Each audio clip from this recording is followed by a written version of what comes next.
Oh my god, ma'am please. હા report. હા જી બોલો.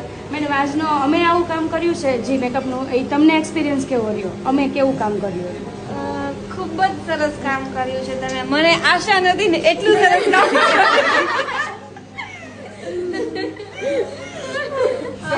અમારો લુક કેવો લાગ્યો મેકઅપ નો? ઇન્ટરનેશનલ લુક બહુ સરસ હતો. નાઇસ ક્રિએટિવિટી, બધાએ જેવું વિચાર્યું હતું એનાથી સારું કર્યું. બહુ જ સરસ કર્યું. મેડમ તમને કેવી લાગણી અનુભવ થાય છે અમારા બધાના વર્ક જોઈને? સિંહા જોડાવો તમને એવું લાગે છે કે અમારા સ્ટુડન્ટે કરેલું છે? એ સ્ટુડન્ટ કે જે આઈ શેડો ની પ્રેક્ટિસ મેડમ તમને વિશ્વાસ આવે છે? એકચ્યુઅલી આ મેથ શીખવાડ્યું છે એવું તો મને લાગે છે, બટ આમ તમે લોકોએ પ્રેક્ટિસ નથી કરી અને જે ક્રિએટિવિટી કરી, wow, mind blowing, super, all over